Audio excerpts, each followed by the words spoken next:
sistema digestório, conforme eu falei no choque hipovolêmico, o sistema deve ser avaliado principalmente para hemorragias. Tá? Hemorragias que podem ser potencialmente fatais. Tá? Principalmente hemorragias digestivas altas, né?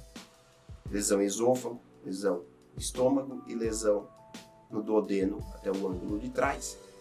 Geralmente em úlceras, varizes esôfago-gástricas, importante entidade, principalmente pacientes com doença hepática breve. O gastrites agudas hemorrágicas também em quadros de choque.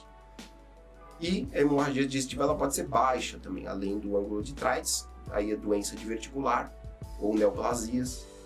São entidades diferentes que causam essa hemorragia. Geralmente ela não tem volume tanto quanto a hemorragia digestiva alta para causar o óbito, mas deve ser sempre avaliado, todo o trato deve ser avaliado.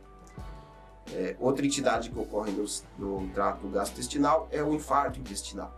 O infarto intestinal geralmente é oclusivo, é trombose ou embolia de uma artéria, ou ele pode ser não oclusivo em quadros de choque ou de insuficiência cardíaca. Esse infarto pode ser chamado transmural, quando ele pega toda a parede, incluindo a serosa, ou ele pode ser considerado mural ou mucoso, quando ele acomete parte da parede. Geralmente o infarto transmural é mais grave, porque ele pode inclusive cursar com perfuração, né, por a própria entidade ou por uma infecção bacteriana associada, e cursar com peritonite, com hemorragia do trato, relacionada a essa lesão do trato. Então, você pode ser uma causa potencialmente letal. O fígado, ele tem uma entidade muito conhecida na autópsia, que é a necrose centrilobular hepática. Né? É uma necrose de hepatócitos, geralmente numa zona pouco perfundida, chamada de zona 3 ou centrilobular. Ela geralmente ocorre por falta de fluxo nos quadros de choque. Se tiver associado com hemorragia, né, geralmente com uma congestão associada, ele fica com o aspecto de fígado mosqueado, que a gente chama, ou de noz moscada. Essa é uma lesão típica do fígado em quadros de autópsia. A pancreatite aguda é outra lesão associada, geralmente relativamente frequente em pacientes etilistas, né, ou na presença de litíase biliar, ou até nos quadros de choque. Aí você tem uma necrose do parênquima pancreático, e essa necrose do parênquima ela pode ser muito extensa, e aí você chama ele de pancreatite necrotizante, que pode se tornar inclusive hemorrágica. Essa entidade ela é potencialmente fatal.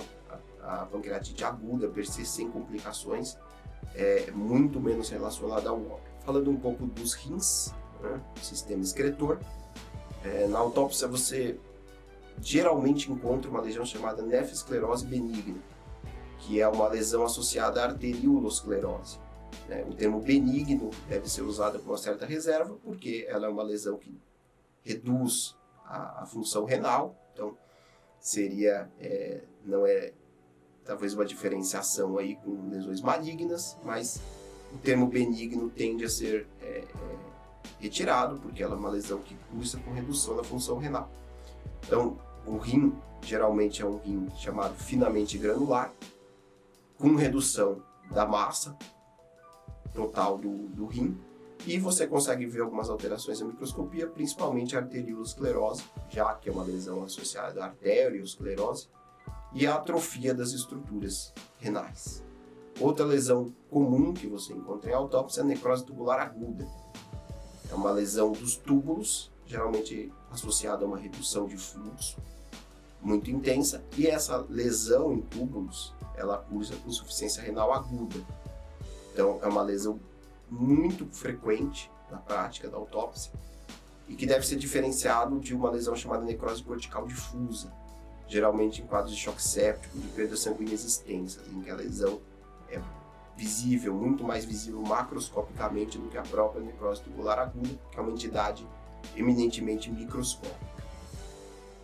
Alguns outros órgãos em que vale a pena a gente citar numa autópsia é o baço. O baço, ele geralmente sofre com lesões de outros órgãos. Então, o baço, uma esplenomegalia, um aumento do volume do baço quando esse aumento é agudo, o baço fica grande, né, geralmente com 200 a 400 gramas, e muito amolecido, que se chama de baço em geleia de morango. E essa entidade deve ser diferenciada da esplenomegalia congestiva ou crônica, em que o baço ele fica muito maior, geralmente mais de 1 quilo, né, 1 quilograma de baço, geralmente uma consistência aumentada e não diminuída, e uma cápsula bastante espessada. Então são 2 aumentos da víscera que são relacionados a processos totalmente diferentes.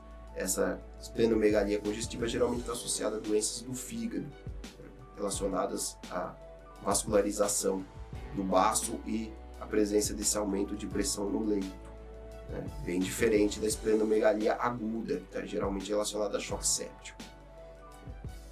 E as adrenais, né? As glândulas adrenais, elas são estruturas que sofrem bastante nesses estresses metabólicos agudos.